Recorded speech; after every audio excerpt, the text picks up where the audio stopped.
I'm Joe Park, CEO of Horizons Stewardship. Horizons exists to help churches and faith-based nonprofits make disciples of Jesus Christ and fund ministry. In our 31 years of ministry, it has been an honor to have guided our partner organizations in raising over $10 billion in annual capital special and planned giving. As the giving landscape has changed, so has Horizons. A great example of this is our integrated funding strategy. We realize it's not one or two things, but all things working together that most effectively grows disciples and funds ministry. Horizons integrated funding strategy starts with the organization's mission, vision, discipleship pathway, and theology of generosity at the center and works outward through 5 disciplines. These disciplines include keeping it spiritual, telling your impact story, building donor relationships, making effective ask, and measuring your effectiveness. By integrating and aligning these disciplines, it doesn't matter if an organization starts with a focus on capital giving, annual giving, special giving, or planned giving, or our topic today, asset strategies for funding ministry, because it all builds on each other. I'm delighted to be joined by Stan Reif, consulting practice lead for Capin Crouse, a leading accounting and audit firm for churches and nonprofits. They're a valued Horizons ministry partner as well. Today, we're talking about specific ministry funding stream, how to leverage and monetize your church or faith-based nonprofit assets to increase ministry impact, and in many cases, increase ministry funding. In this conversation, we're going to be primarily focusing on minimizing unrelated business income tax and maximizing your property tax exemption. Stan is a pastor, a CPA, and a personal friend. He and his team have successfully guided numerous churches and nonprofit leaders through the tax implications of creatively leveraging their assets to increase missional impact and funding. Stan, tell us a little about yourself. Well, where do we start, Joe? Number one, we're friends. Absolutely. And we have really enjoyed getting to work together. Maybe that's one of the best things that came out of COVID, right? Absolutely. Being able to work together. But I'm born and raised overseas. I'm a missionary kid. I'm ordained clergy, and God in His sovereignty had me then pivot to become a CPA. And I've spent most of my career working in the church and the ministry environment as a CFO, Chief Operating Officer, and now I'm currently a partner with Capin Crouse, and I serve as the practice leader for all of our consulting and advisory services. So our topic today is monetizing assets that churches, faith-based nonprofits have available to them. We're really talking about stewarding those assets. I know you do a lot of work in that area. Tell us a little bit about that. Yeah, Joe, so we work with about 400 to 500 churches on an annual basis, and we have about 1,600 ministry clients altogether. And one thing, the pattern we've seen over time is, especially with churches, we tend to use those a lot on the weekend. And then Monday through Friday, when you drive by, the parking lots are empty and they're dark. And that's just because the business model of most churches. But what if there's a way to take that resource and use it throughout the week that would enhance the church's ministry, have a greater impact in the local community, and really help the entire area, if you will, flourish both in greater impact and life transformation, but also generate additional revenue to make it happen. So we're not just struggling financially, but we can find a way to thrive through greater engagement with the community, greater involvement on the weekends, and have the additional resource for the additional ministry opportunities that come with that. So the additional revenue is something that churches are very interested in, and they're aware that they're not leveraging their space very well, especially post-COVID with changes in attendance. The great fear is that they'll end up paying unrelated business income tax, or they're going to lose their tax exempt status. Can you visit with us a little bit today about the actual implications of that and how you, Capin Crouse, and your clients are working through those issues? Sure. So historically, just for context, so we have some common language and things we can kind of say, oh yeah, I'm aware of that. Historically, for example, cell phone companies, when that was all first getting started, were looking for places to put cell phone towers. And it wasn't just because, hey, as a church, I want a cell phone tower on my property. The cell phone companies were looking for high elevation places and high concentration population areas where they needed more bandwidth, if you will. So that created a whole new revenue opportunity for a select number of churches who were at the right elevation, had the right amount of property in densely populated areas, or maybe even in a rural area, to connect rural communities. So that was a common, and then there's just a lot of things we can talk about, more details there. But maybe another common was for churches who may have more capacity in their building than attendees. Sometimes we're actually renting their space to additional congregations of different ethnicities, or maybe even different theologies, where they worshiped maybe on Saturday versus Sunday. Or if you were a Seventh-day Adventist worshiping on Sunday, your church is always in demand or on Saturday, on demand for Sunday. So there's just a lot of things like that. But then beyond that, then we kind of bled into, the rage was every church wanted to have their own coffee shop, and that might be a little bit more of a misnomer, because very few of those actually became really business opportunities. Most of them ended up needing to be supplemented versus actually contributing revenue. But then, certainly in more recent times, there's a lot of newer opportunities, and post-COVID, there's just this whole emerging market looking for opportunities to partner with churches in the right locations. Churches are certainly looking for ways to have greater community impact and augment their income, and there's just a growing opportunity right now. So we're seeing a lot of churches who are also bringing in social service agencies, related ministry partners, grouping things together for help centers. We're also seeing churches that are being benevolent landlords. They see something that's missing in the area, and they lease at a discounted rate to, maybe it's a food desert, and they have a grocery store or something that they would lease to. Let's talk about this issue of unrelated business income tax. It is, I see far less churches actually paying that than people would imagine. So talk to us a little bit about the process, how it applies, and what churches can do to actually minimize or even eliminate that altogether.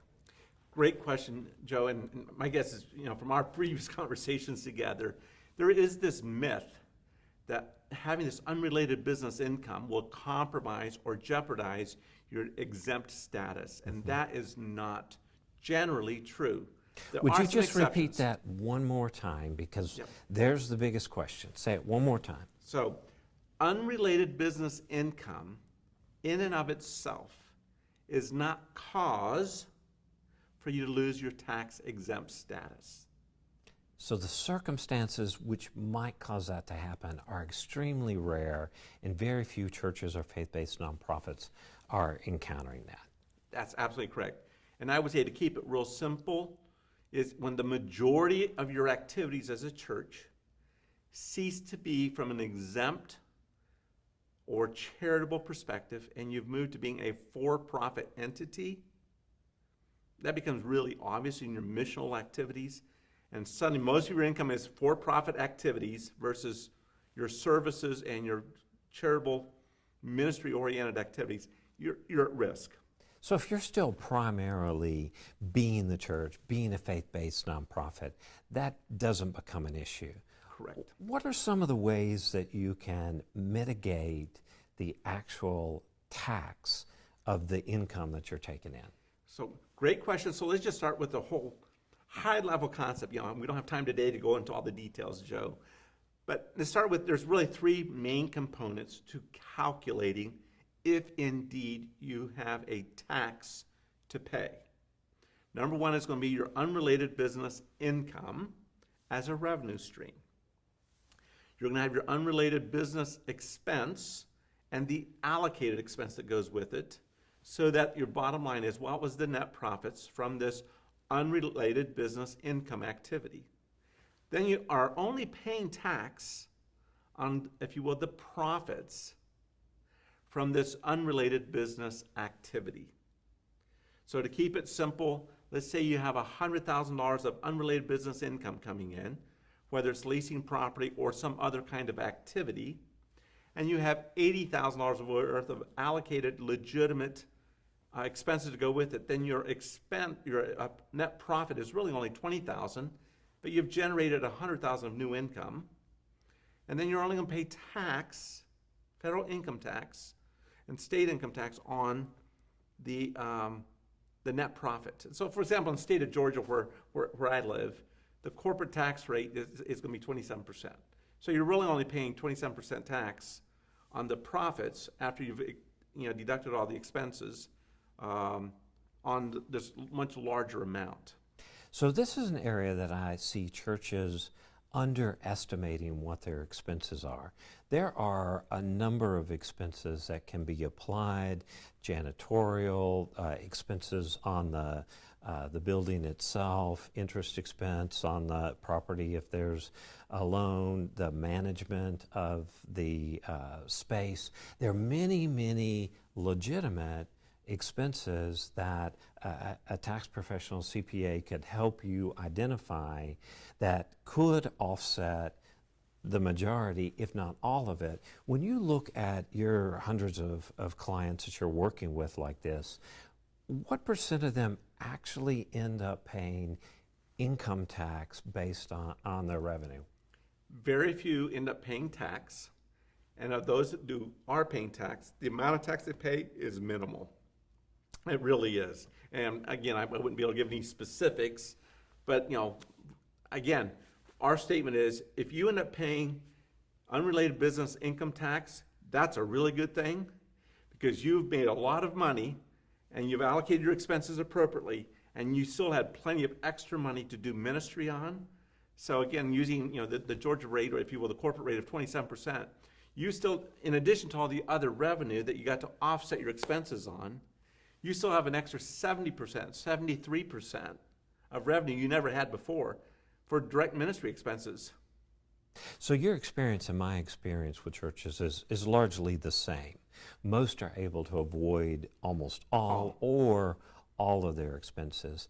Now, there's some funny rules around loans. Can you talk about the implication of a loan on your property and how that impacts unrelated business income tax? So yeah, Joe, let's start with, I'm going to make the statement that it can appear very complicated to go through these things, but it really is more of an administrative checklist of things you have to go through to determine the unrelated business income tax determination, if you will. So one of those calculations, and there's several, has to do is there an acquisition loan or indebtedness on the property that's subject to this conversation. And so, for example, a church may have a loan because they have 10 acres and they paid cash for the land already, and then they have a loan on the building. Well, and you can speak to this as a former banker yourself, but a lot of times we over-collateralize. We put it all up, but we should maybe only put the building up. And even if you did, sometimes you can carve out that acreage for one side, or maybe most of the buildings are paid for, but you built a new family life center, or maybe you started with a family life center, and it's paid for, and now you have a new sanctuary. Well, what if you want to lease out the family life center, the gym, the education wing, some of the other areas? That may or may not be the actual trigger, but that becomes one of the decision points that has to get vetted. And one of the easy things to do there is, if it is under the collateralized loan, a lot of times you can work with a banker to get that subdivided or carved out and say, we don't want to place all of this in the collateral. So I see that happen quite a bit, where the loan that is on the property is both over collateralized, meaning your lender has more than they need, so they might be willing to release the portion that's being used. The other is frequently those loans were not for the acquisition or the building of that space, but for the building of a new education center or something else, and that ground was taken as collateral. In those cases, it wouldn't apply. If your lender won't release the ground and the property, the space that's being used, that loan was for acquisition, what is the trigger that's what happens when that's in case? So if there is a loan on this property, it may trigger that unrelated business income. But that does not always necessarily play out. So for example, we talked about being a benevolent landlord. Mm-hmm. You're bringing in another ministry to augment your church's ministry or your own not-for-profit ministry. And so whether it's a food bank or a clothing closet, some kind of after-school program for at-risk youth, bilingual education, maybe some kind of immigration assistance, all these kinds of social services, that may be exempt because it's already part of an exempt purpose. A, and B, based on the bylaws, the charter, the articles of incorporation, how you filed your Form 1023 with the IRS, some of these things may be exempted as a not-for-profit church that we're involved with education or community support, the well-being of the community. If you didn't include these items, you can go back and amend these formation documents, your governance documents, to include these as part of your exempt organization that you're now partnering with somebody else who you're renting to provide those services, because we're going to stay focused on using biblical language on the preaching of the word and prayer, and we'll have, if you will, the deacons who will wait on the tables of the needs of the community around us, the Acts concept. So let me make sure that I'm understanding this. There are many activities that a church could be engaged in. If you didn't file with those as part of your original formation documents, you can go back and amend those and say education is a part of it, feeding ministry is a part of it, helping develop our community is a part of it. These are things that, again, governance related, but your CPAs and tax counsel can help you make sure that you have covered your bases there, and you may in fact take what would have otherwise been unrelated business income and make it related because you expanded your definition of your church's ministry. And the items I mentioned are what we would normally call boilerplate inclusions. Mm-hmm. Knowing most churches will have Sunday school or some kind of a children's program of spiritual discipleship, training, education. Education is normally always included in the bylaws, mm-hmm. in the Constitution, and in the Form 1023, the IRS exemption form. Knowing most churches have some kind of a benevolence program, whether they do it themselves or they're going to give to it, is also included. So generically, it's already there most often, especially if you've had a professional help you, knowing that these are the activities of the church. We're just playing into those and expanding those by saying, there's no way we can do all the benevolence that needs to be done. We're bringing a partner in to house here to be strategic, and they're going to do that, and we're going to provide space either as a benevolent landlord at a reduced rate or at full market rate. You know, that's a separate discussion, but that's part of the mission of the church, potentially. If it's to strengthen families, and part of strengthening families is providing preschool or daycare. Or counseling, all these things where, quite frankly, many of the churches we work with no longer provide counseling from a staff perspective. They have contracts with counselors who are in business as Christian professional counselors, certified, licensed, bonded, insured, and they send their congregants there to do it, and then they pay the stipends for it. Well, some of them are now bringing those counselors in to be housed at the church with their own offices as kind of a pseudo ministry of the church, but it's its own business.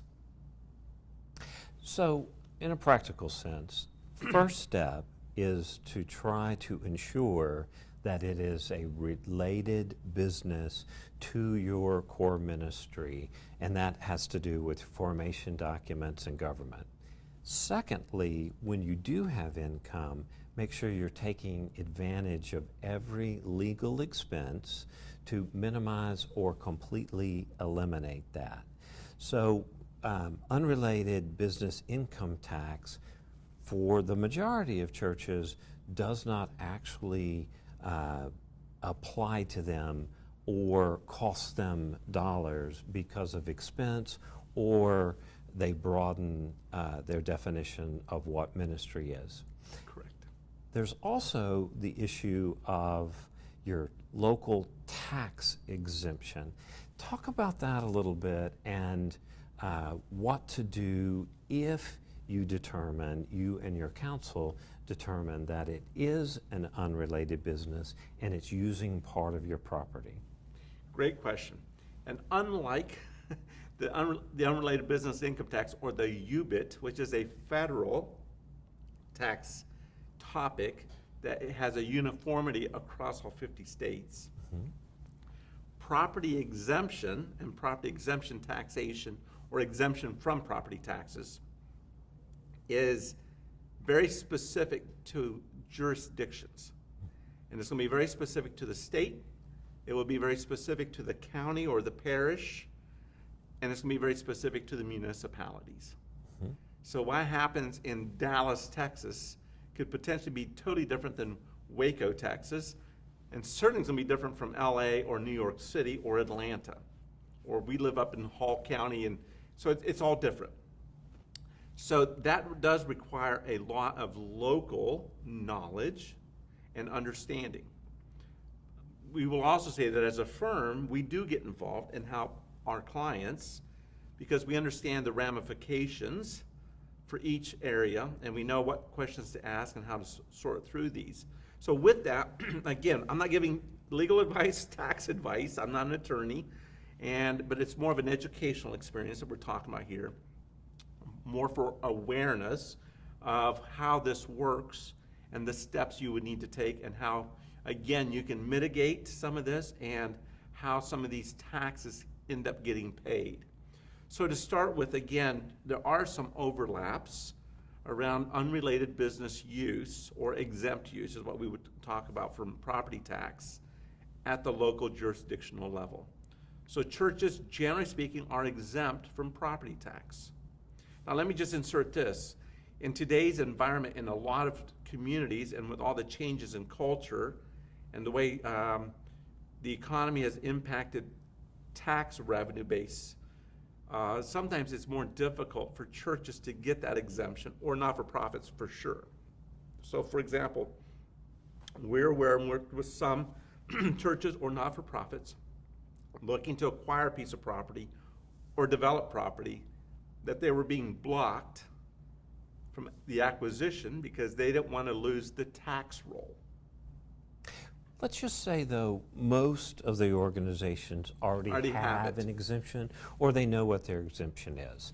So on that basis, based on the fact that we know that revenue needs is there, the assessor is going to be looking for the fact, if you make something that has a taxable benefit, we need to be a good neighbor, we need to be a good citizen, and we need to self-report and say, we have a non-exempt activity taking place that's generating revenue. And there'll be an apportionment on what that looks like. And so just like a lot of these churches who were looking to acquire, they end up paying a use tax or in lieu of property tax. So they didn't get the exemption, but there was this compromise. You'll pay the same amount in what we would have charged you as property tax as a good citizen. So with that backdrop, when a church already has exemption and then brings in lease income for an unrelated or an unexempt, non-exempt purpose, then we need to work with that tax assessor to say, this portion of our property for this period of time is being used differently, and it has a tax consequence. And at that point, you would work with your tax assessor to determine what's a fair amount. And again, I'll lean into my clergy side, if you will, Joe, to say, and we have the mandate to render under Caesar that which is Caesar's, and under God that which is God's. And so if there is a tax rule in your, or tax code in your local jurisdiction that says you need to pay taxes, we need to pay taxes. But here's the good news. Especially if you're leasing the property, you can actually attribute and have that leasee, the person leasing from you as a church or a not-for-profit, actually remit the amount of that tax as part of that lease payment to you to make the payment, so it doesn't actually get, you don't pay for it from the church's funds, it comes from the lease payment. And it's actually allocated and described in the lease payment as paying, this is the amount for the property taxes that will be due for the amount of time that's being used. Now, I don't want to get too detailed because it gets really complicated, Joe. But if it's not dedicated use, but it's shared use, there's differences there. And again, if it's one, like we talked about, I love the term of being a benevolent landlord, and it's common use, then there's a good chance, because it's all exempt purpose, then there may not be any change in your property tax status. So you said a mouthful. I want to circle back around and make sure I'm tracking. First, if only a portion of your property is being used, you're not going to lose the exemption on the entirety. So just that portion, you would report that square footage and the percent it's being used to your local tax assessor, and they would come out and determine whether or not there is a tax due on that. If there is, again, back to making sure that you've protected yourself in the contract, making sure anyone that is leasing from you has good insurance. You may also want to include a provision where they are paying the tax on the portion of property. But the big fear is everybody, or that you would lose the entirety of your exemption, and it only applies to the part that's being used for this activity that is deemed unrelated. You're absolutely correct. Great summary. I will add that I think it's very important as followers of Christ in this space that we have that conversation with the tax assessor as quickly as possible and work together. Because if they come and find out about this after the fact, a few years later, they're not going to be as eager to be favorable, and they could actually penalize you and make it difficult, where you would then have to argue and hire an attorney to keep your property exemption, because they're going to say you violated and you weren't in good faith doing what you're supposed to. Well, this is back to the do-right rule. We Exactly. are, as Christians, we want to be above board in all of our activities. But I mention that not because people will do that deliberately, but they do it because they didn't know, and that's not a good excuse in the tax assessor's mind, depending on the community and how good of a relationship you have as a church with your local, city fathers, if you will. And so I do bring that up, that ignorance is not necessarily a good rule there. So Stan, as I've listened to you speak today, the two big concerns that I hear expressed are we're going to be paying taxes on everything, all of our giving. We've been able to set that aside. That if we use a portion of our property, that we're going to lose tax exemption on everything. We've set that aside. What else would you like to share before we close up today? Joe, I think I would encourage you and I have had a couple conversations about maybe some next steps, and I know you're going to talk about that in a few minutes. But one of the next steps that is emerging is there are actually some other strategic partners we're all working with, who are helping churches and ministries coordinate with either other not-for-profits who are looking for space at either they're looking for a benevolent landlord or an opportunity in a new community, or there's actually some for-profit businesses who are looking for space that they can't afford to buy, but they just need it Monday, Wednesday, Friday. They only need it afternoons, limited hours, but they need maybe your gym or a conference room or your Sunday school classrooms to do tutoring after school. And they're desperate for places that are already set up and furnished, ready to go. I think the other item I would want to talk about is just there's just so much opportunity now. Don't be fearful of it, but do engage professionals. We've worked enough together that please call you, Joe, and talk to you about it. You've got a lot of materials and resources to talk them through it. And certainly if it's more than you've got the information, you'll pick up the phone, you'll email me, and I can jump in. But I really want to encourage those listening today to reach out to you and your team for next steps, because they really are there. There are organizations really wanting to make a difference. And I'm talking to some organizations right now, doing some strategic planning, for example, with a food bank who is one of the largest in the state of Georgia, who's looking for more churches for distribution outlets. Instead of them having it all in one central location, they pick up from warehouses. They've got huge warehouses that are delivering to a lot of, how do we do this statewide? They're already looking for places. So as a church, you don't have to do all these ministries. They're just looking for, can we rent some space to do this, locally to bless your community? And there's just so much need out there. And this allows us as a church to really have great impact in the community beyond just Sunday mornings. By doing these things, it gives us the opportunity, it gives them a chance to see we really are for them. And they'll want to come to our church. Yes. In a way that they may not have ever come before. Stan, thank you for being with us today. This has been incredibly helpful.